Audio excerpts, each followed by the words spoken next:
நண்பர்களுக்கு வணக்கங்களும் வாழ்த்துக்களும்.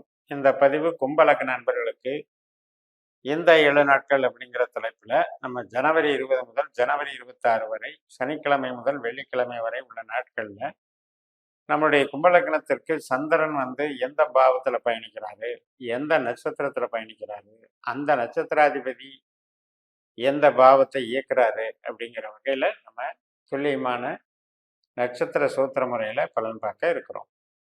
இப்போ இதை தொடர்ந்து நான் லக்னங்களுக்கு கொடுத்துட்டு வர்றேன். அதனால லக்ன ரீதியாக உங்களுடைய லக்னம் எது என்பதை பேசிக்கான உங்கள் ஜாதகத்தை கணிச்சு ரெடி பண்ணிக்கோங்க.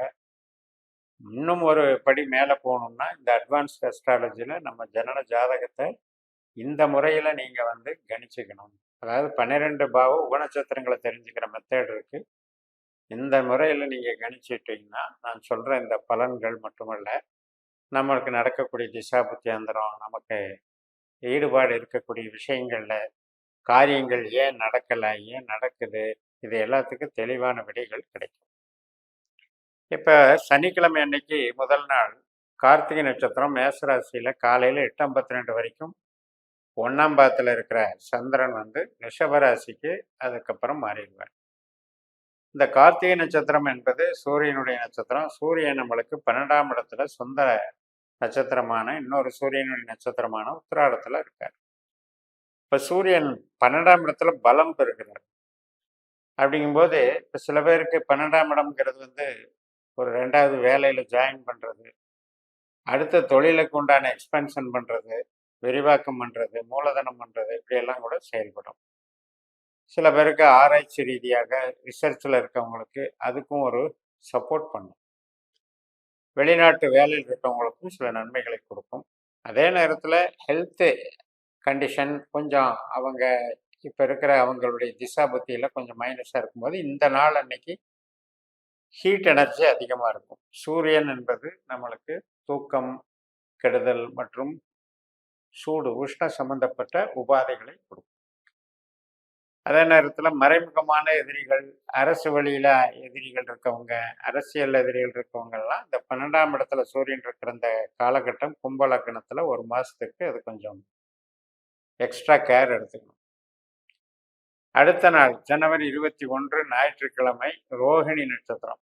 இப்போ நம்மளுடைய லக்னத்துக்கு 4ஆம் வீட்டில் ரிஷபராசியில் சந்திரனுடைய நட்சத்திரத்திலே பயணிக்கிறதுங்கிறது ஒரு விவசாயம் பண்ணுறவங்களுக்கும், உற்பத்தி சார்ந்த தொழிலில் இருக்கவங்களுக்கும், மற்றும் உணவு உடை மருந்து ஹோட்டல்ஸு இதெல்லாம் பண்ணுற சர்வீஸில் இருக்கவங்களுக்கும் நல்ல பலனை கொடுக்கும்.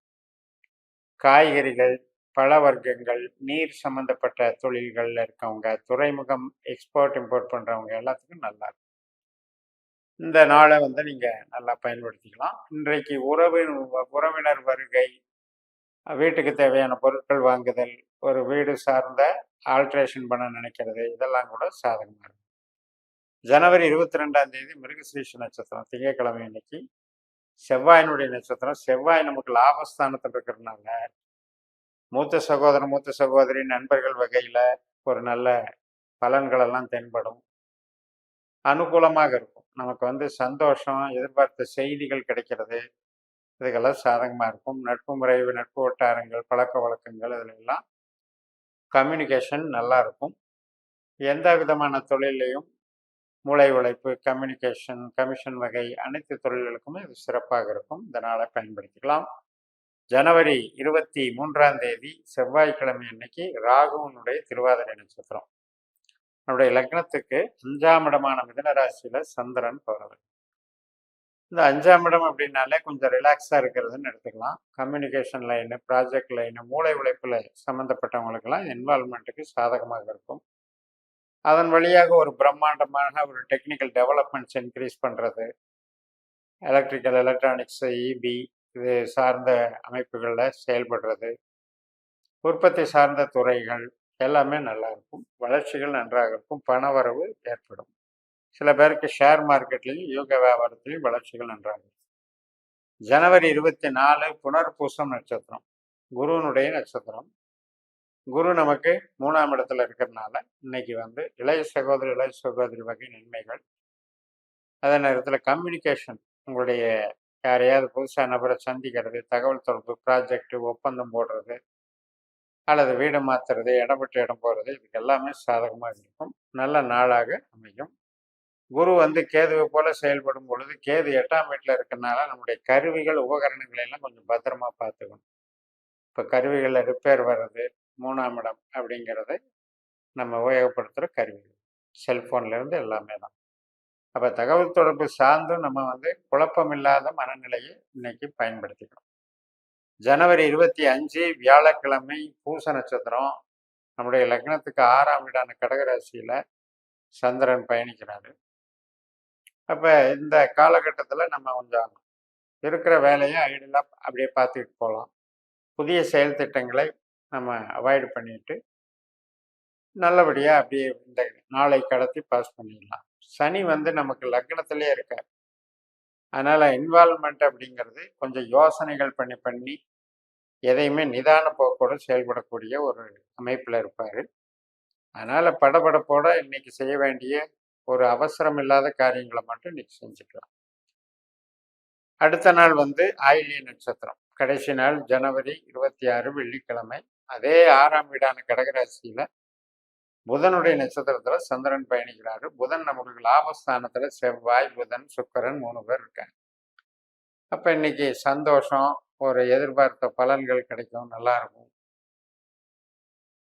கம்யூனிகேஷனில் இருக்கவங்க, கலைத்துறையில் இருக்கவங்க, படைப்பாளிகளாக இருக்கவங்க, பிரிண்டிங்கு, இது மாதிரி நமக்கு செய்தித்துறையில் இருக்கவங்க, பப்ளிஷ் பண்ணுறவங்க, ஆவணங்கள் எல்லாத்துக்குமே நல்லா இருக்கும். திருமண வரன் பார்க்குறது, குழந்தை பிறப்பு, அது மாதிரி வீடில் உறவுகள் தொடர்புடைய அனைத்து நிகழ்வுகளுக்கும் சாதகமாக அமையும். ஒரு நல்ல இன்பகரமான நாளாக இன்னைக்கு நீங்கள் எடுத்துகிட்டு போய்க்கலாம். இந்த 7 நாட்களில் சந்திரன் பயணிக்கிற நட்சத்திரத்தை பார்த்தோம். ஆனால் உண்மையிலேயே நம்மளுடைய ஜனன ஜாதகத்தில் பலன்கள் எப்படி நடக்குது அப்படின்னு பார்த்தீங்கன்னா, 12 பாவத்துக்கும் நம்ம பிறந்த டிகிரின்னு ஒன்று இருக்கும். ஒரு பாகத்துக்கும் கூட லக்னத்திலிருந்து டிகிரி கான்செப்ட் இருக்கு.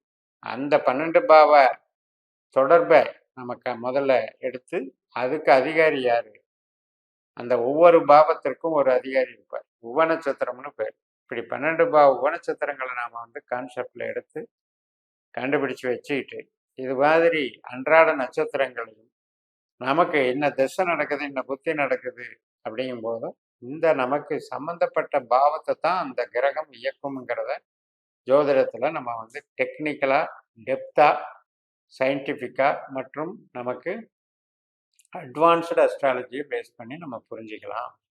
இதன் மூலமாக நமக்கு ஒரு விஷயம் என்பது அது உயிர் பற்றாக வேலை செய்தா, பொருள் பற்றாக வேலை செய்தா, ஒருவர் சார்ந்து வேலை செய்தா, பல பேர் சார்ந்து வேலை செய்தா, இப்படி பல வகைப்பட்ட நிகழ்வுகளுக்கு தகுந்த மாதிரி கேள்விகளை நாம் எடுத்து பார்த்து இந்த பாஸ்கர் அஸ்ட்ராலஜியை பயன்படுத்தி நீங்கள் வெற்றி காணுங்கள் என்று கூறி நிறைவு செய்கிறேன். இந்த சேனலை சப்ஸ்கிரைப் பண்ணி ஷேர் பண்ணுங்கள்.